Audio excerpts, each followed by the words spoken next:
There is a stretch of Interstate 80 in the northern Sierra Nevada, about 9 miles west of a town called Truckee, where the road climbs to just over 7,000 feet and then tips over the top and starts coming down.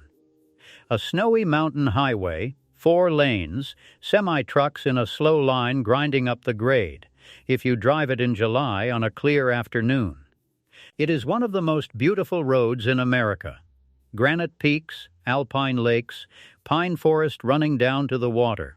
It does not look like a place that kills people. It kills people. About 6,000 trucks cross this summit every single day. Long-haul semis, tankers, car carriers, everything that moves between the ports of California and the entire interior of the United States. That freight is worth close to $5 million a day, and almost all of it goes over one hill. There is no easy way around. When this road closes, and it closes several times every winter, the freight just stops, and the drivers sit and wait, sometimes for hours, sometimes for more than a day. I want to explain why this particular crossing scares experienced truck drivers more than almost any other road they run. And to do that, I have to explain 3 different disasters that all happened on the same ground. Because the thing about Donner Pass is that the mountain has never once changed its mind. The wagons came, and it killed them. The railroad came, and it buried it. And now the trucks come, and it is still doing exactly what it has always done. Only the machines are different. Let me start with why this place is built the way it is, because the geography is the whole story. The Sierra Nevada is a long wall of granite running down the eastern edge of California, and it is not a symmetrical wall. From the west, the side facing the Pacific, the mountains rise gradually. You climb for a long time on a gentle slope. But from the east, the side facing Nevada, the range drops off steeply, almost like a cliff. So any road that crosses the Sierra has to deal with a hard truth. One side is a long, manageable climb. The other side is short and brutally steep. Donner Summit sits right at the top of that split. Now add the weather. This summit sits directly in the path of the storms that come in off the Pacific Ocean. Those storms carry enormous amounts of moisture, and when they hit the wall of the Sierra, they are forced to rise, and the air cools and all that moisture falls as snow. Not a normal amount of snow. Donner Pass averages more than 34 feet of snowfall a year. That number makes it one of the snowiest places in the entire United States outside of Alaska. 34 feet is the average. In a bad winter, it is far worse. So picture what you are actually asking a truck to do.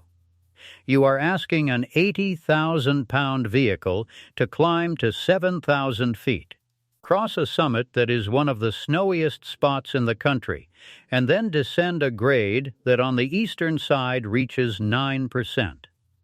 9% means that for every 100 feet you travel forward, you drop 9 feet down. On a road that steep, gravity is constantly trying to run the truck faster than the driver wants to go, and the only things stopping that are the brakes. And brakes, on a long, steep descent, get hot. And when brakes get hot enough, they stop working.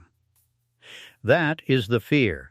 That is the specific thing that keeps a driver's hands tight on the wheel coming down this hill. A loaded semi with failed brakes on a 9% grade is no longer a truck. It is a runaway, and there is nothing the driver can do to stop it except find something to crash into on purpose. The highway engineers know this. That is why westbound I-80 has a long brake check area between 2 points called Nyack and Blue Canyon, a place where drivers are told to pull over and make sure their brakes are cool and working before they commit to the descent. And for the drivers who ignore the signs or whose brakes fail anyway, there are runaway truck ramps built into the side of the mountain. These are exactly what they sound like. Long beds of deep, loose gravel angled uphill so that a truck with no brakes can steer into them, and let the gravel and the incline drag it to a stop. They work by friction and gravity instead of brakes. And here is the part people do not think about. Even when a runaway ramp works perfectly and saves the driver's life, the truck is often destroyed. It can roll. It can jackknife. The ramp is not there to give you a gentle stop. It is there to keep you from launching an 80,000-pound missile into the traffic below you. That is the choice this road gives a driver whose brakes are gone. Wreck the truck now on purpose in the gravel, or wreck it later out of control in the cars ahead. That is the modern crossing.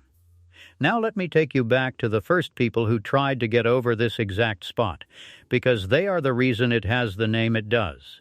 In the spring of 1846, a group of about 87 pioneers left Illinois heading west for California. They were led by two brothers named Jacob and George Donner, and today we know them as the Donner Party. A covered wagon train crossing open plains. They were ordinary families. Farmers, women, children. More than half of the party were kids. They were doing what thousands of other emigrants were doing that decade, chasing free land and a better life on the far side of the continent. They made a mistake that people still make on this mountain today. They tried a shortcut. A man had promoted a supposedly faster route to California, and the Donner Party took it. And it was not faster. It was worse. Rough terrain, hard going, and it cost them close to 3 weeks. 3 weeks does not sound like much, but in the mountains in the fall, 3 weeks is the difference between crossing and not crossing. By the time they reached the eastern foot of the Sierra Nevada, it was late October, and they were exhausted, and their animals were failing. And then the snow came early. An enormous storm dumped foot after foot of heavy wet snow across the pass, and it slammed the door shut. The Donner Party could not get over the summit. They were trapped on the eastern side, at the lake that now carries their name, and at a second camp a few miles away. Snowbound families huddled in makeshift cabins in deep mountain snow, and there they stayed, through November, through December, into the new year. They ran out of food. They ate their pack animals. They boiled the leather from their equipment and even the hides off the roofs of their shelters into a kind of paste, and they ate that.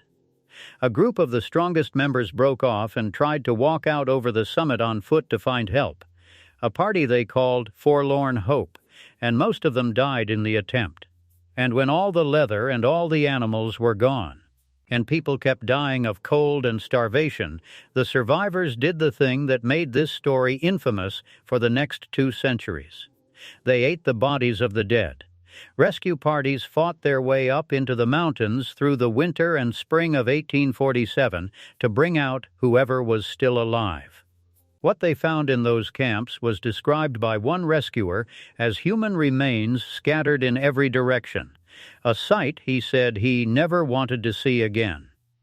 Of the roughly 87 people who set out from Illinois, 42 died. Most of them died right here, on this mountain, within sight of the summit they could not cross. As the last survivors were finally led out over the top, the place got its name, Donner Pass, named for a family that starved trying to get over it. Now keep that in your head, because I want you to understand something about the modern road. When you drive I-80 over Donner Summit today, you are crossing almost exactly where those families starved. The interstate runs right past Donner Lake and Donner Memorial State Park. The mountain that trapped the wagons is the same mountain the trucks climb. The snow that buried the Donner Party is the same snow that shuts the highway down every winter. Nothing about the mountain got easier. We just got better machines. Usually, which brings me to the second disaster. And this one shows you exactly what happens when even a very good machine meets this mountain on a bad day. In January of 1952, more than 100 years after the Donner Party, a luxury passenger train called the City of San Francisco was crossing the Sierra on the railroad line that runs right alongside where the interstate is now. A streamlined silver passenger train in deep snow. This was not some primitive contraption. This was one of the finest trains in America. A streamliner that could run at over 100 miles an hour, with dining cars and waiters and every comfort of the era. On board were 226 passengers and crew coming from Chicago and Omaha and Ogden, all of them headed for California. And a blizzard hit the summit that was almost beyond belief. That single storm system would eventually dump close to 65 feet of snow on Donner Summit. The snowpack reached 26 feet deep, the deepest ever measured there. Winds gusted up to 90 miles an hour. On the afternoon of January 13th, the train left the summit snow sheds and started down, and it was already crawling. 8-foot drifts slowed it to about 12 miles an hour, and that was going downhill. Then a snowslide covered the tracks in front of it. The engineer plowed through the first one. A second slide stopped the train cold. And that was it. The city of San Francisco was stuck. The passengers were not worried at first. They were told rescue plows were on the way. And this was a modern train on a major railroad. People played bridge in the lounge car. Somebody started a sing-along. One of the songs, and I am not making this up, was California, Here I Come. Then the train started to die around them. By the next day, the lights, running on battery power, dimmed and went out. When the water that fed the steam heating system ran dry, the heat went with it. Outside, the temperature was in the low 20s and dropping. The cold came into the cars fast, and there was very little the 226 people trapped inside could do about it. And the rescue could not get through. This is the part that connects the train directly to the trucks. The most powerful snow-fighting equipment the railroad had, rotary plows driven by steam locomotives, was sent up to clear the line, and the storm beat it. 2 of those plows derailed. One rescuer, a plow engineer, was killed when an avalanche struck his machine. Another rescuer died of a heart attack from the sheer physical effort of fighting the snow. The machines built specifically to conquer this mountain in winter could not conquer it. For 3 days those passengers sat in a cold, dark, buried train while the most capable rescue technology of 1952 failed to reach them. They got lucky. On January 16th, the storm finally broke. The nearby highway got cleared enough for a caravan of cars to reach them, and every single one of the 226 people survived. They walked out along the tracks or were carried out on stretchers and toboggans. But it took 13 days before the rail line was fully running again. 13 days for one storm to shut down the main transcontinental route across the mountains. I tell you that story because it is the exact same lesson as the trucks, just in a different decade.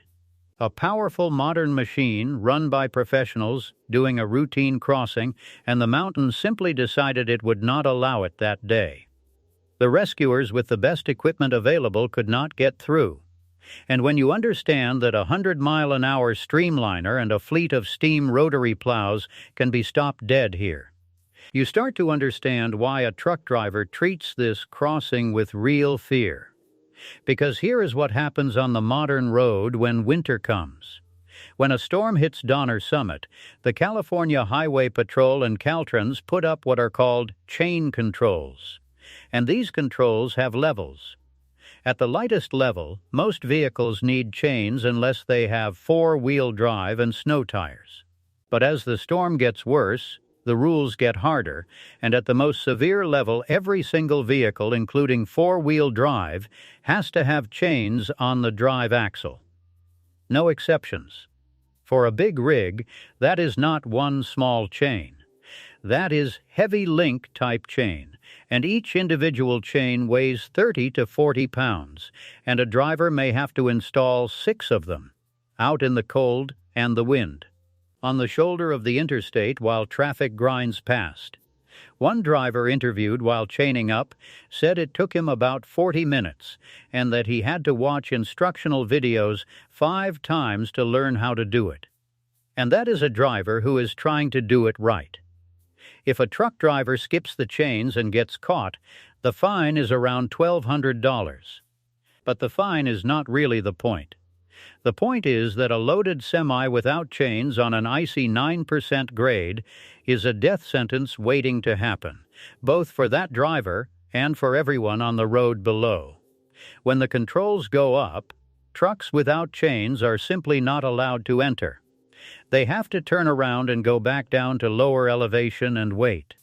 And when the storm gets bad enough, the highway patrol closes the road to big rigs entirely, and then to everyone, and I-80 over the summit just stops. And this is not rare. This crossing typically closes several times every winter. The closures can last a few hours, or they can last more than a day, depending on how fast the snow is falling and whether avalanche control work is needed on the slopes above the road. When 2 inches of snow an hour is coming down, or when crews have to trigger avalanches on purpose to keep them from coming down on their own, the road goes dark. And because there is no good alternate route, everything backs up behind it. Other Sierra passes, Highway 50 and Highway 88, tend to close in the very same storms, so when Donner shuts, there is often nowhere else to go. You wait. Now put yourself in the cab of a truck that got caught between the warnings. Videos of storms on this pass show the same scenes over and over. Semis jackknifed sideways across the lanes. Cars spun out against the median. Whiteout conditions where the driver cannot see the front of the hood. Winds strong enough to push a high-sided trailer around. And under all of it, ice, on a grade steep enough that stopping is not something you can count on. A jackknife, in case you have never heard the term, is when the trailer of a truck slides out to the side and the whole rig folds in the middle like a pocket knife closing. On a mountain grade in the snow, a jackknifed truck can block every lane at once, and then nobody moves until it is cleared, and while it is being cleared, more trucks are coming down the same icy hill toward the wreck. This is why the drivers who run this route respect it and fear it. It is not one danger. It is a stack of them, all in the same 15 miles. The grade wants to run you away. The snow wants to close the road on top of you. The ice wants to fold your trailer. And the altitude means the weather can turn from clear to whiteout faster than almost anywhere else a trucker drives. And the wrecks are not hypothetical. This road produces big rig crashes all the time. A recent one happened around 3:30 in the morning near the Donner Pass Commercial Vehicle Enforcement Facility, the very place where trucks are inspected for exactly this kind of crossing. The rig went off the roadway, and eastbound 180 in the High Sierra was blocked, while crews worked to recover it. And traffic had to be turned around. That is a normal event here. Not a headline. Just Tuesday on the pass. Here is the thing I keep coming back to, the thing that ties the wagons and the train and the trucks together into one story. In every one of these cases, the people involved were not fools. The Donner Party were experienced overland travelers who made one bad decision about a shortcut and then got hit by an early storm. The passengers on the city of San Francisco were riding one of the best trains in the country on a major railroad with professional crews. The truck drivers crossing today are licensed commercial drivers, many of them with decades of experience, running a route they know. None of them were careless in the way you would need to be careless to die on an ordinary road. The mountain does not require carelessness. It only requires that something small goes wrong at the wrong moment, at the wrong elevation, in the wrong weather. A shortcut that cost 3 weeks. a snowslide across a track, a brake that ran a little too hot on a 9% grade, a set of chains left in the toolbox one exit too long. On any other road, in any other place, each of those is a minor problem. You lose some time. You pull over. You cool the brakes. Nothing happens. On Donner Pass at 7,000 feet with 34 feet of snow a year and a storm track aimed straight at you, the gap between a minor problem and a fatal one is almost nothing. It is measured in degrees of brake temperature, in inches of snow per hour, in the few hundred feet between where your brakes fail and where the runaway ramp begins. The people who worked this mountain the longest understood this better than anyone. The railroad crews of the 1800s built miles of wooden snowsheds over the tracks, actual roofs over the rail line, just to keep the route open through the winter, and even then the snow beat them for weeks at a time. They fought this pass storm by storm, and the fighting killed some of them, and they still could not tame it. They could only accommodate it, move when it let them move, wait when it told them to wait, build for the worst, and know that the worst would still sometimes win. That is exactly the deal a truck driver makes today. A rig with good brakes, proper chains, a driver who checks the conditions before the climb and pulls over in the brake check area and waits out the closures, that driver has all the margin the mountain allows. And it is usually enough. Thousands of trucks cross safely over Donner Summit every single day, in good weather and bad, and most of the drivers will never have a story to tell. That is the version of this road you see on a clear July afternoon, when it is just a beautiful drive through the granite and the pines. But the other version is always there under the surface, waiting for the storm track to line up. The same snow that buried the wagons, the same snow that entombed the train, the same steep eastern grade that gravity has been pulling things down for as long as there has been anything to pull. The mountain has not softened. It has not gotten safer. We just keep sending better and better machines over it and telling ourselves that this time we have finally beaten it. 6,000 trucks a day say we mostly have. And every winter when the road closes and the wreckers come out and the drivers sit in the dark waiting for the pass to reopen, the mountain reminds everyone that mostly is not the same as always. The wagons learned that in 1846. The train learned it in 1952. And somewhere on that grade tonight, a driver with a loaded trailer and a full set of chains is watching his brake temperature on the way down the eastern side, hands tight on the wheel, doing the one thing this mountain has always demanded of everyone who tries to cross it: taking it seriously. Because the people who stopped taking it seriously are the reason it has the name it does.